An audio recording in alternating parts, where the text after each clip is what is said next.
to Receiving Noor Quran Study. We are continuing to study Surah 45. This is our 6th meeting, and I think we are around verse 20 in Surah 45. Is there anyone who wants to share anything from last class? Assalamu alaikum. I just, did some reflection, very little though. This is Asma. Yeah.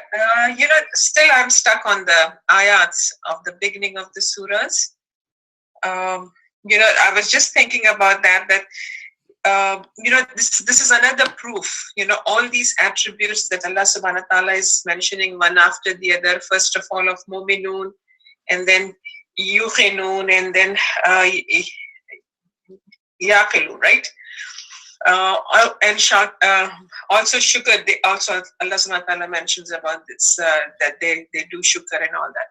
So all these attributes of the believers, this points to the fact that they just don't believe things blindly, like people think, that faith is blind.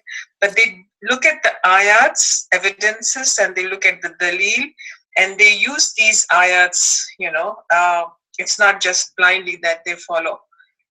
Therefore, I think this is an important point, that the belief doesn't come just by believing blindly to the faith, but the first step is to think about the ayats, whether it is Quranic ayats or creational ayats, and then we start the process.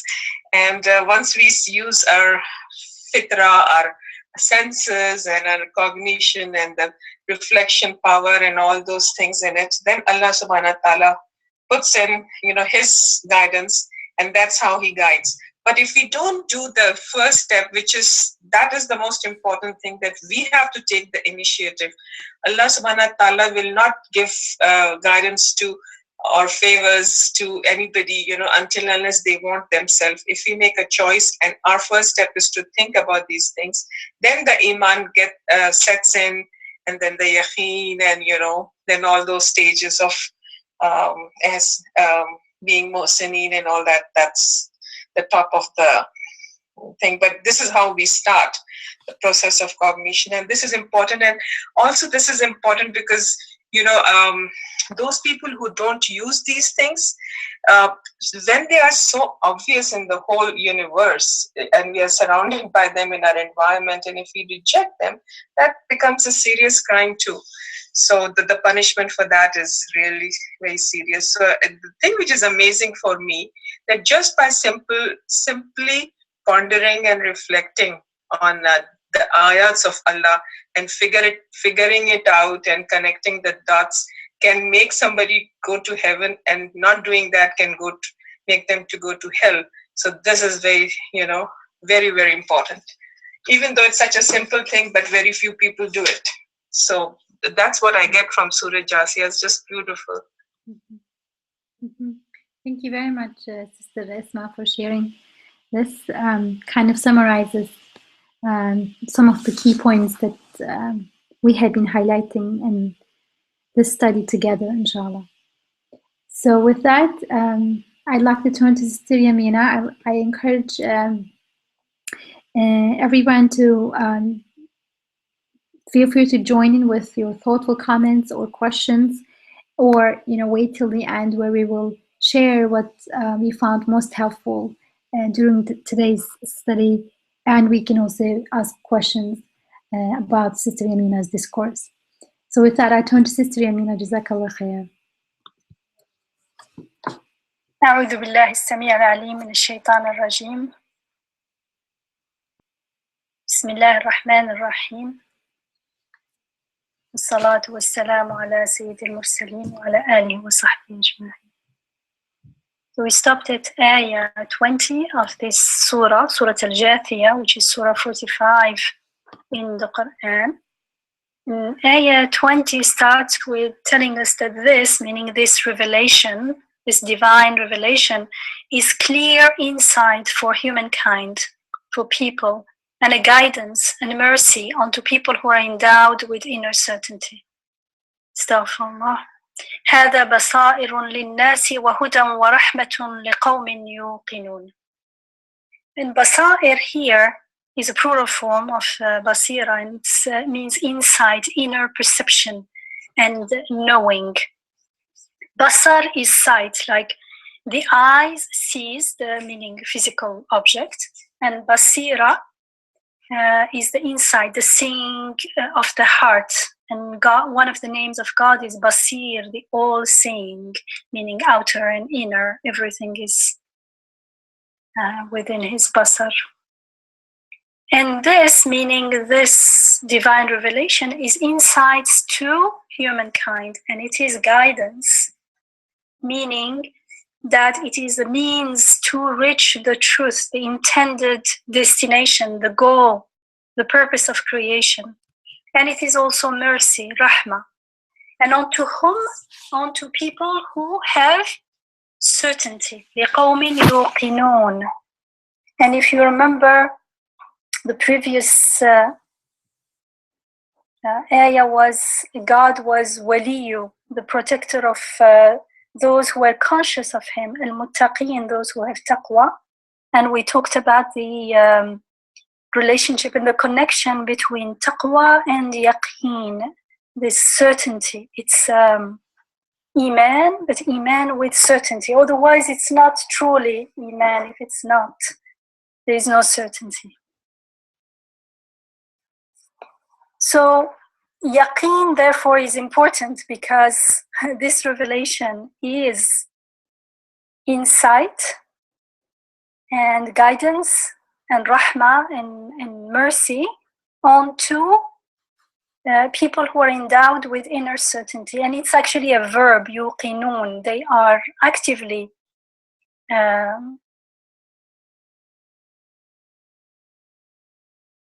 how do we say, actively engaged in something that results in certainty.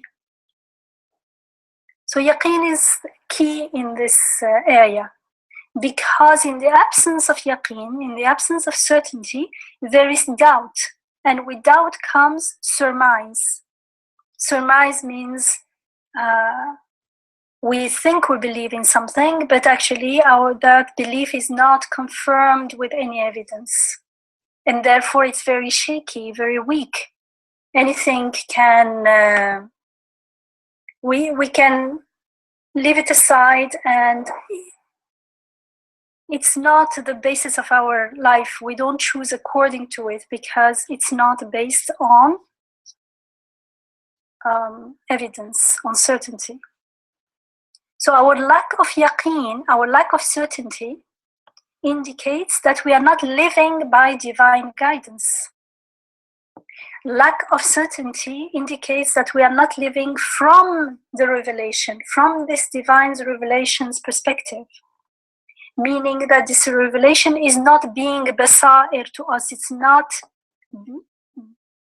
being a means of insight to us. It means that our hearts are not moved, they are not inspired, they are not enlightened by this divine revelation. It means they are closed, they are not open, they are closed to the divine light and guidance.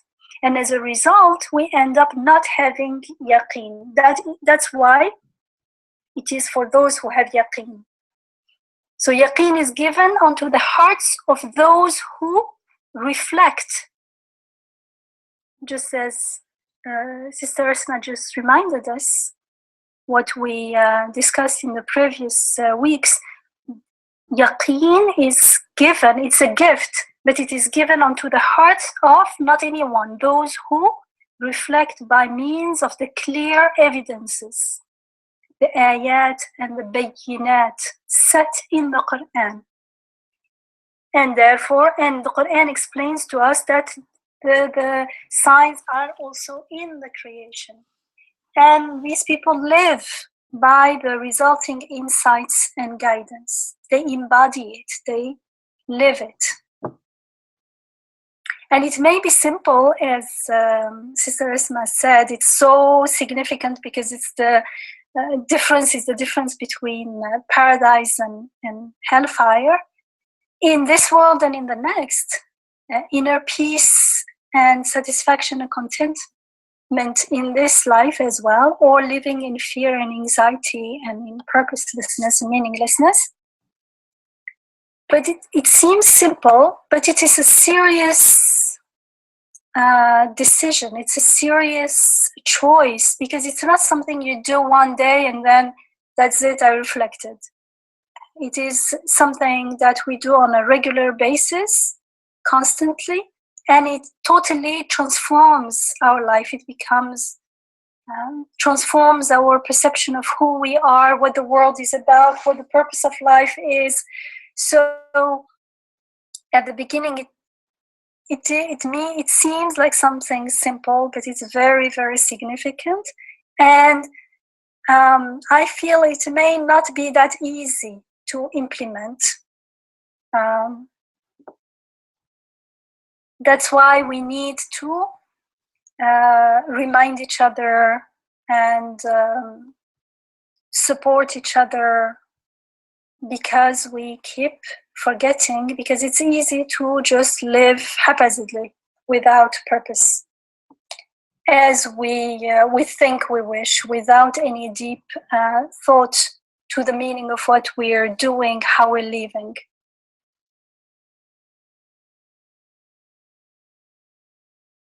So the signs, the ayat in the Quran, and as the Quran explains to us in the creation, are so clear that those who reflect on the ayat and follow the guidance therein and live by that guidance and surrender to the divine will there, will have their hearts enlightened. Their hearts will be filled with insights, with inner seeing, inner knowing, and they are endowed with certainty. And this is a great rahmah. When there is certainty, there is no doubt as to the purpose and meaning of this life. There is no doubt as to the end of the journey. And there is no doubt about akhirah, about the afterlife, here and now. It is about when there is yaqeen, when there is certainty, it enables us to live in this world right now, right here, with the consciousness of akhirah, of the hereafter. And so our choices, our life, our perception of everything becomes totally, totally transformed. This yaqeen, this certainty, is therefore a cure to all our afflictions and fears and anxieties that are related to purposelessness, to meaninglessness, to, when things feel like empty. And what comes with that meaninglessness is the accompanying dissatisfaction. We never get satisfied. You always think that there will be, when we achieve something will happen, but it doesn't last, because the achievement is temporary and the satisfaction that comes with it is also temporary. So there is a nagging inside, a deep dissatisfaction and disillusion. But we yaqeen, we shortcut all this vicious circle of ghafla and mindlessness and heedlessness. And therefore we can see in many ways it is rahmah, and the more we live it and reflect about it, the more we will experience the rahmah, inshallah. In other parts of the Quran, we are also told that revelation, divine revelation, we are told, this revelation is insights from your Rabb, from your sustainer, and a guidance and rahmah and mercy onto people who believe. So in ayah 20 of Surah Al-Jathiyah, we are told, هذا بصائر للناس وهدى ورحمة لقوم يوقنون. In Surah Al-A'raf, Surah 7, ayah 203, we are told, هذا بصائر من ربكم وهدى ورحمة لقوم يؤمنون. So it's the same thing. But there is an emphasis that this insight is from our Rabb, and it is again guidance, it is rahmah. But instead of saying to people who practice certainty, it's for people who believe. يؤمنون, they have iman. And so you can see that there is a connection, a relationship between iman and yaqeen, because iman involves certainty, it involves yaqeen. Otherwise, it is only dhann, as we are told in the Quran. Dhann means surmise, suppositions without evidence to confirm their truth. And that's not iman. And the reflection and taking heed is also, reflecting is also emphasized in another ayah, ayah 43 of Surah 28. There we're told that divine revelation is a means again of insight for people and a guidance and mercy so that they may take heed and reflect. We are told that the بصائرا للناس وهدى ورحمة لعلهم يتذكرون. So you see, again, these are to believe, to have certainty, to believe, to reflect, and take heed are all activities that come together.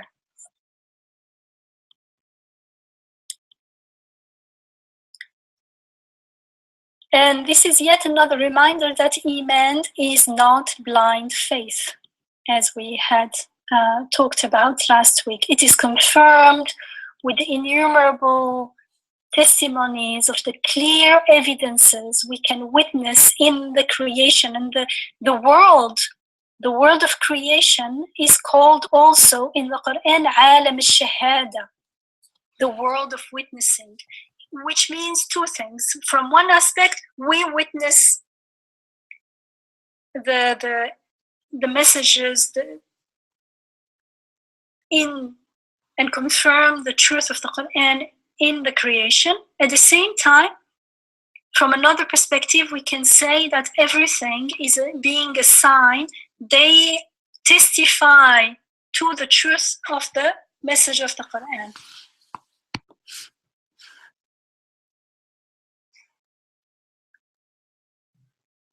So the mu'min, the believer, has yaqeen, has certainty. He sees the face of God reflected in everything.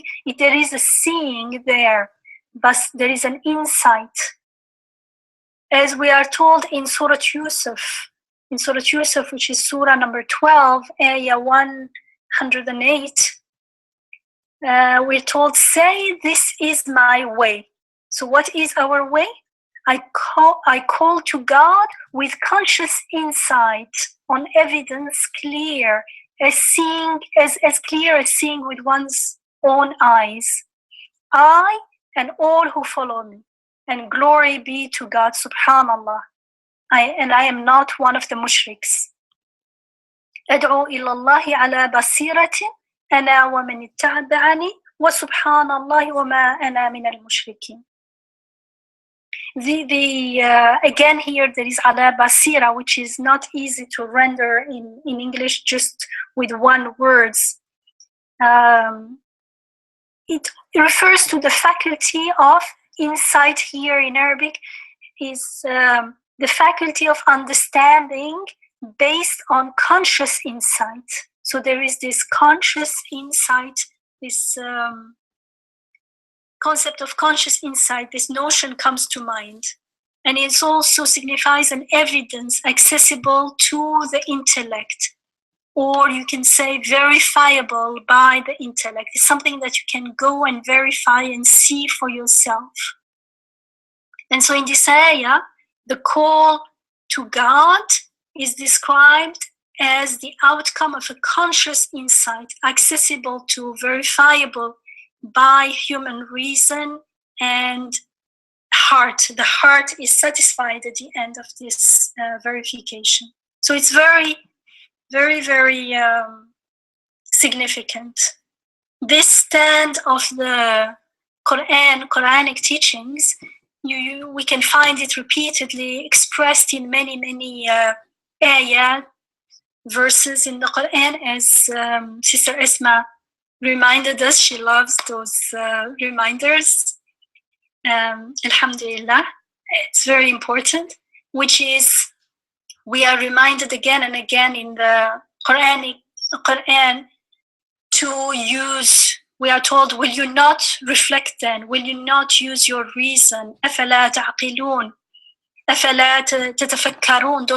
Won't you reflect then? And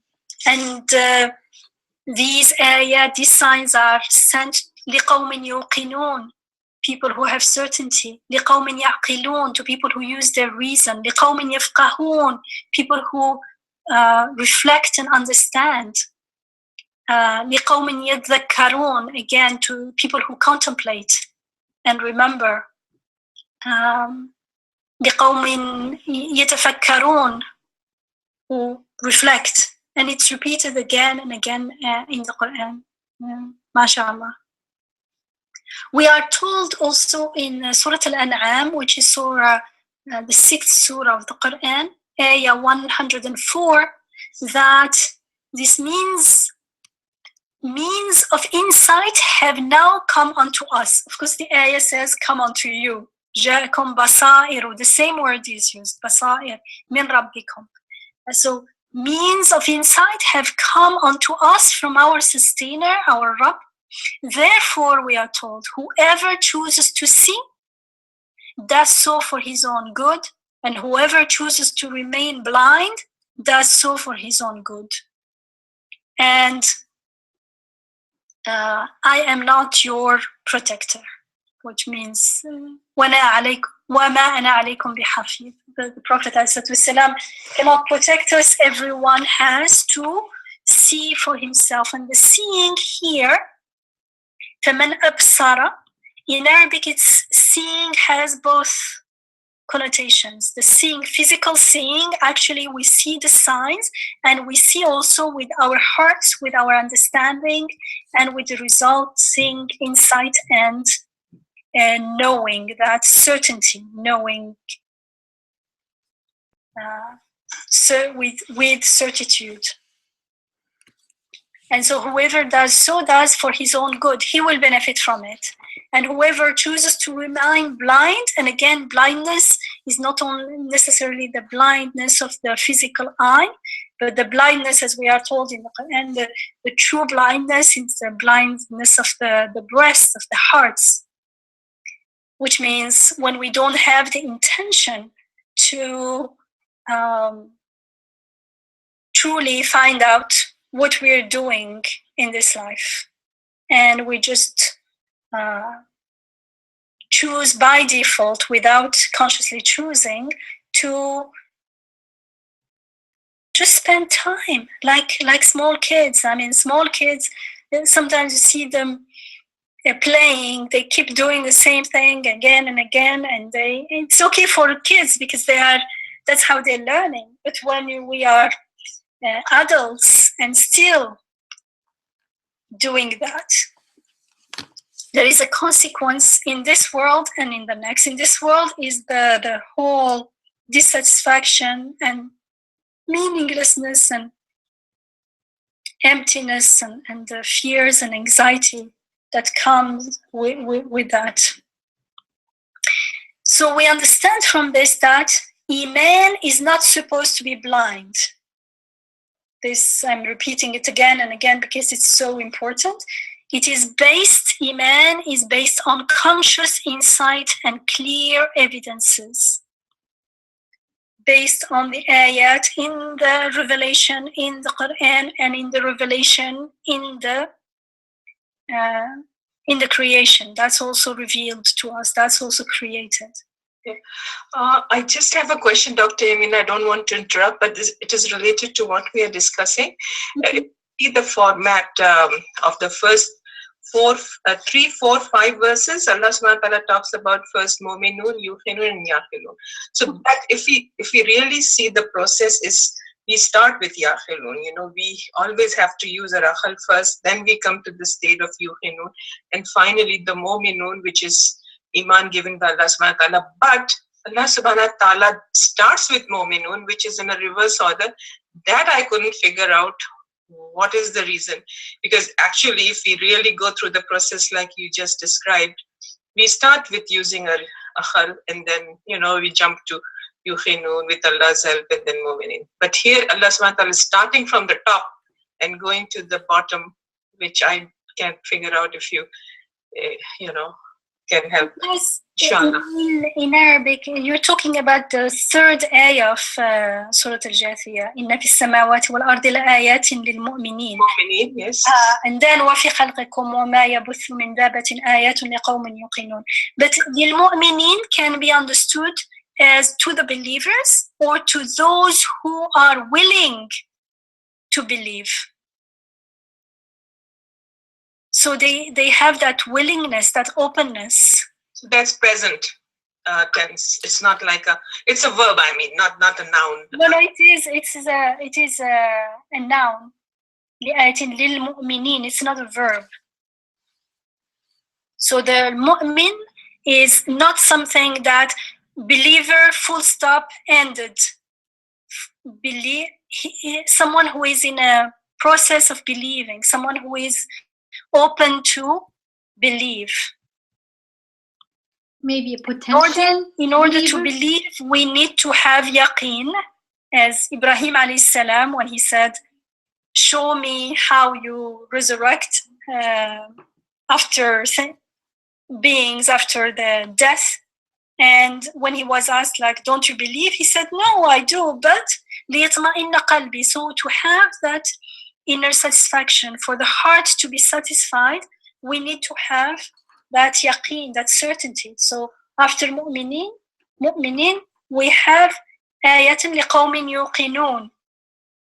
And then we are shown the way to attain that yaqeen. The show is yaqilun. However, I always want to emphasize something.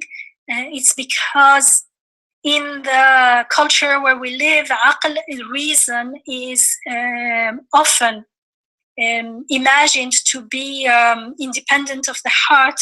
But in the Quran, aql is not an entity.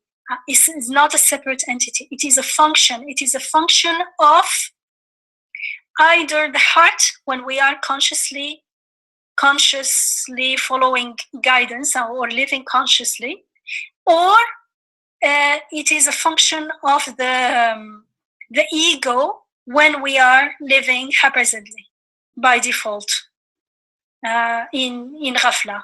So aql itself, there is no aql in the Quran. It's always a verb because it's a function, it's something that we do. And if you look at reasoning, the principles of reasoning, everyone more or less follows a proper reasoning. But what matters is our premises. Are our premises correct or not? And often when we are in that state of ghafla, that state of heedlessness, and we are coming from an ego on this perception of ourselves, then we do not question. We do not have that wisdom to question our premises. We take it for granted. And although all our reasoning is correct, our outcome is always incorrect and deficient because we started with deficient premises that we took for granted.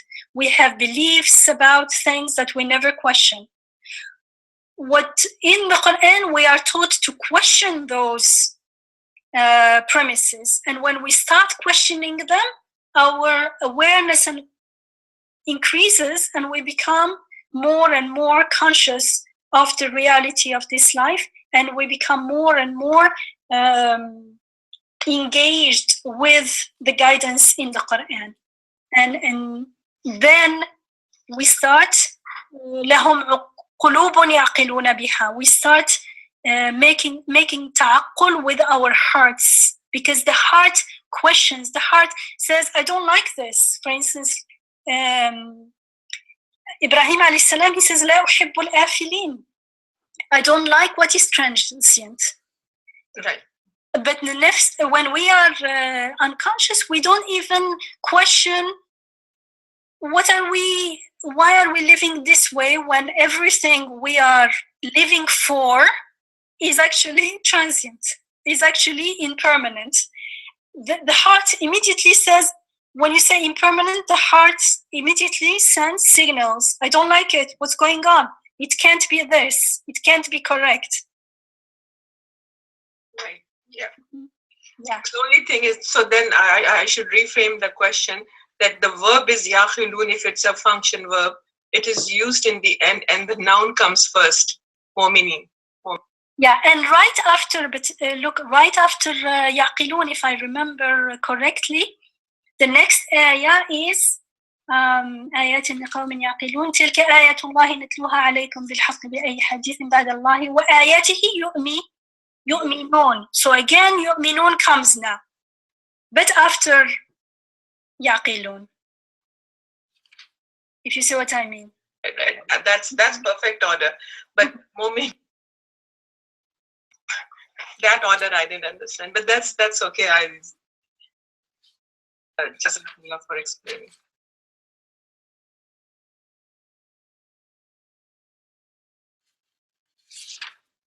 So what is clear so far in this surah is that Iman is definitely not blind. It's not blind faith. Iman is based on conscious insight. It's based on clear evidences, and the Quran is the basis of this insight. It is what shows us the way, gives us the guidance how to use the evidences in the creation to substantiate this Iman, so that it settles in our heart with yaqeen, with certainty. And actually in this ayah, we're told that it is itself, this divine revelation itself is basair. هذا بصائر. It is itself insight. Meaning, just as the physical eye sees physical objects and shapes and colors, the Quran provides us with that knowledge, with that wisdom that awakens our hearts so we can see the truth of everything. We can see the hidden dimensions of reality that looks to God's names, to God's face, and to Akhirah. So there is a seeing, as Sayyidina Ali radiallahu anh says, even if the veil of, what was it? The veil of, like, of creation of this world, like, were to be lifted and we would see the truth as it is, my yaqeen, my iman, and my yaqeen would not increase, because it's already, he sees already everything. Subhanallah. I think it was 7 curtains, right?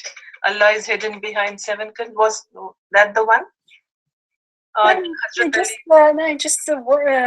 Something sharing from Imam Ali. Right. I thought. And he has one of his dua is to pray to God to make him see things as they truly are. Right. So that seeing is this seeing that we will be gifted, inshallah, through when we follow the guidance of the Quran. So it's an insight, a seeing of the heart, of the inner sight, the inner eye. Just like what is blind, we are taught in the Quran, is not the eyes, but the hearts. And what truly sees is also the hearts. And that is how the Quran is also guidance towards the straight path. Straight means the shortest, the most direct path to reality, to truth, to inner peace, because we only find inner peace and satisfaction with the remembrance of God, with the knowing of what we're doing here on earth. As we are told in Surah Al-Fajr, which is Surah 89, from ayah 27 to 30, we told, "O you soul that attained inner peace, return unto your Rabb, your sustainer, well pleased and pleasing. Enter then together with my worshippers and enter my paradise. يا أيتها النفس المطمئنة ارجعي إلى ربك راضية مرضية فادخلي في عبادي وادخلي جنتي."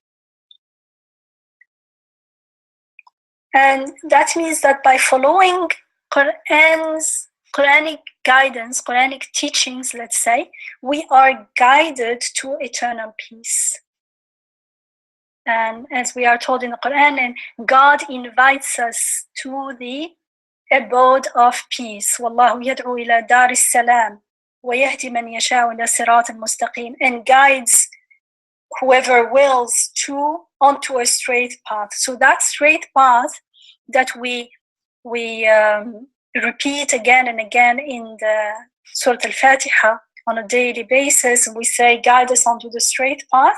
That straight path leads to Dar Salam, the realm, the abode of peace, inshallah. The next ayah, which is ayah 21 of this surah, Surah Al-Jathiyah, we are told now, as for those who indulge in evil doing, do they think that we place them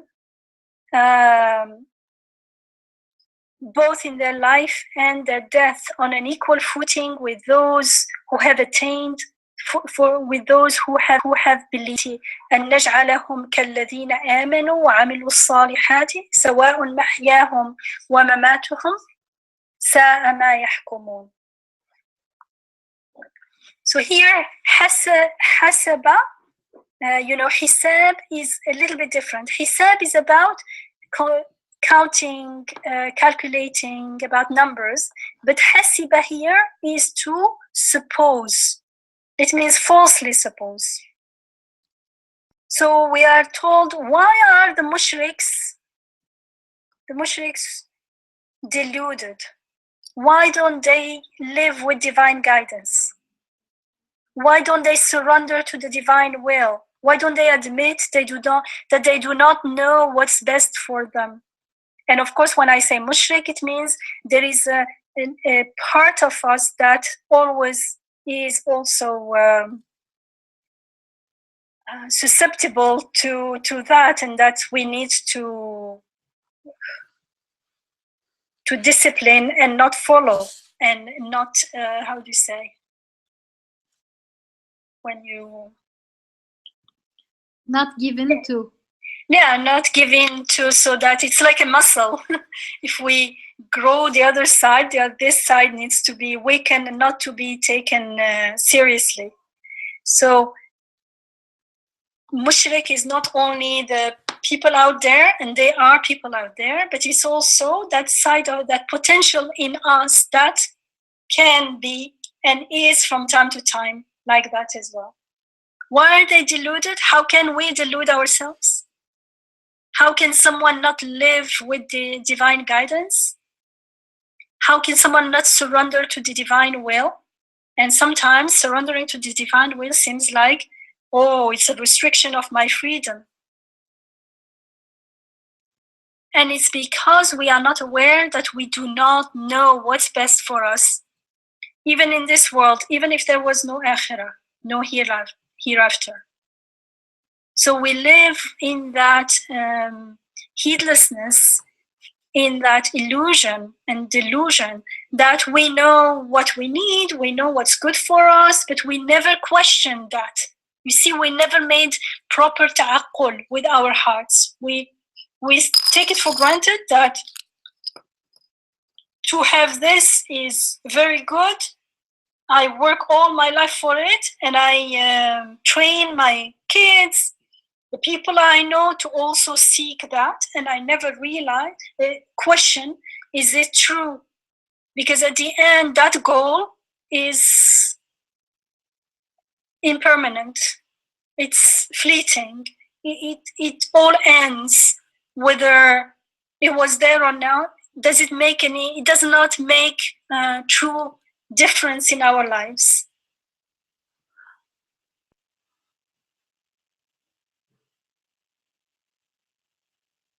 So we're told, like, why are the mushriks deluded?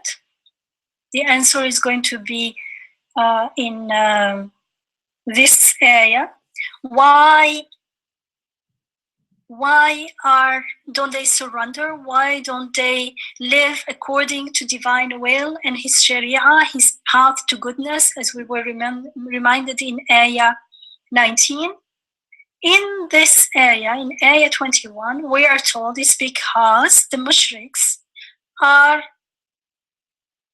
not conscious of the huge difference between genuine tawheed and superficial tawheed. If you remember, when we talked in one of our teleconferences about the difference between genuine tawheed, superficial tawheed is claiming that God is one, everything is his, but living in shirk.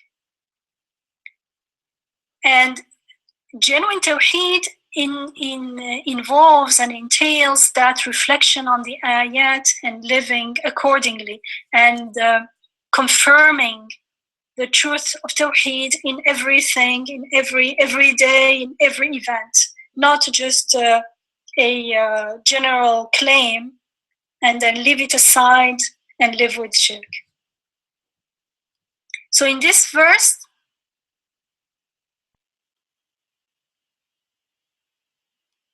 we are told that the mushrik, being unconscious, is not truly conscious of that there is a huge difference between the two, between true tawheed and superficial tawheed, which is full of shirk.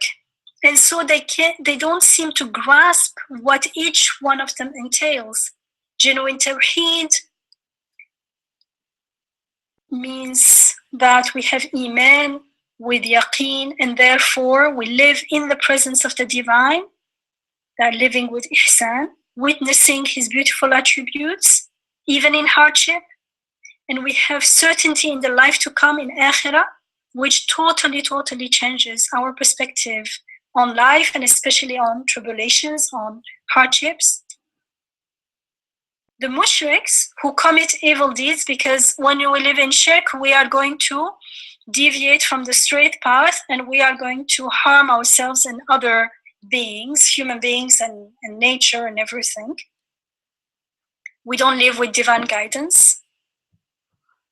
So the mushrik who commits evil deeds, we are told, الذين اجترحوا السيئات, they don't experience all this. They don't experience the divine presence and the beautiful attributes of God, and especially in hardship and in unwanted situations. And so they think that they believe in God.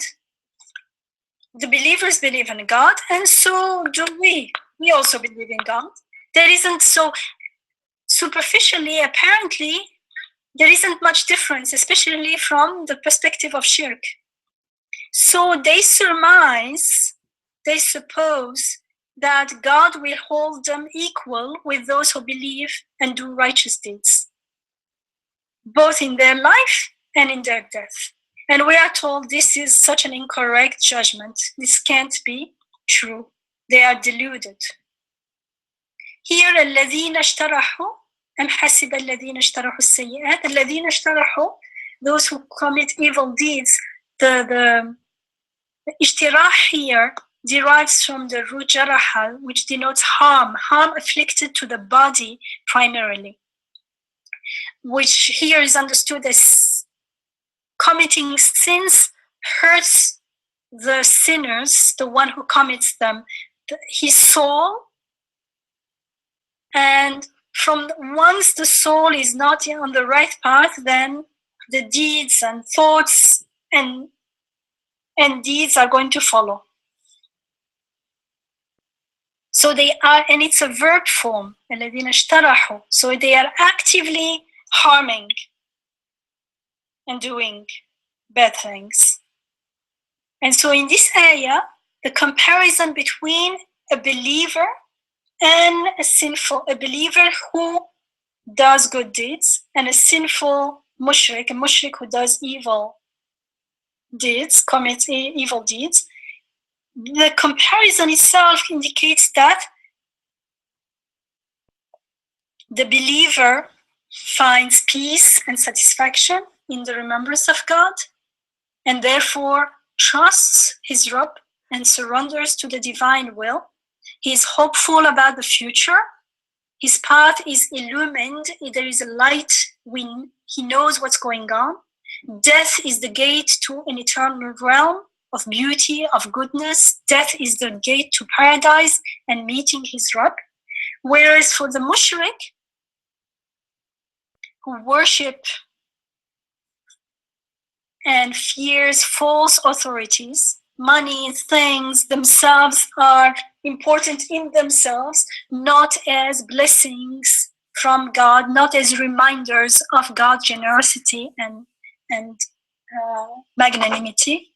And so the mushrik remains entangled with the vain pursuit of fulfilling his worldly desires, while at the same time he dreads death, which in the perception of shirk is the gate to darkness, the gate to perdition, to the unknown, but certainly something to be feared. And so we are told, can these two groups of people be deemed equal? And of course we understand that we are told they are not. That's only the delusion of the mushrik, the delusion of the ignorant. And indeed, in ayah 22, the next ayah, we are told, and God has created the heavens and the earth with truth, in order that every human being may be recompensed, rewarded, or recompensed, let's say, for what he has earned, and none shall be wronged. خلق الله السماوات والأرض بالحق ولتجزى كل نفس بما كسبت وهم لا يظلمون. So in the next ayah we told, this can't be what they think, can't be true, can't be correct, because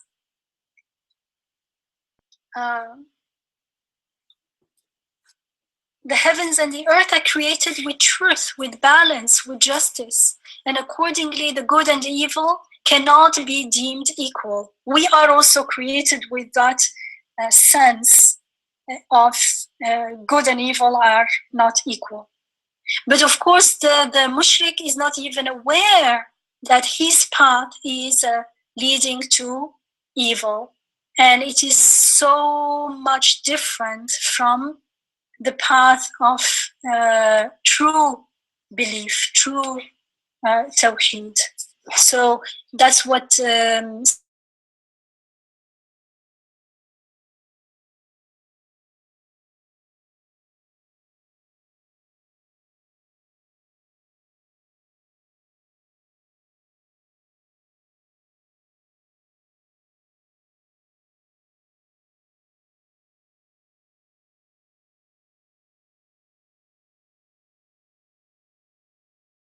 reality, and we deceive ourselves. Remember, we were told at the beginning that these mushriks are self-deceivers. And so the fact that is balanced with justice, it means that the truth requires justice in retribution. As we are told in many different parts in the Quran, the day that every soul shall find what it has done of good brought forward and what it has done of evil. And in another place we are told even an atom worth of good and an atom good of evil. It will wish if there were only a far space between it and that day. Like every soul will wish that day was so far away, because everything will be spread there in front of us. Hence, God warns you, we are told, وَيُحَذِّرُكُمُ اللَّهُ نَفْسَهُ وَاللَّهُ رَءُوفٌ بِالْعِبَادِ. That's why God warns you to beware of him. But God is most kind, most compassionate towards his creatures. So according to this verse 22, God created the heavens and the earth with truth in order to make manifest the purpose of creation, which is for human beings to know and worship God alone, as we are told in another part of the Quran, in Ayah 56 of Surah 51. وَمَا خَلَقْتُ الْجِنَّ وَالْإِنسَ إِلَّا لِيَعْبُدُونَ.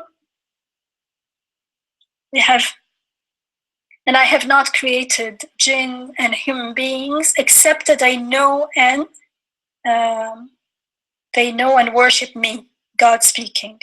So human beings' purpose in life is to know God, and their destination is the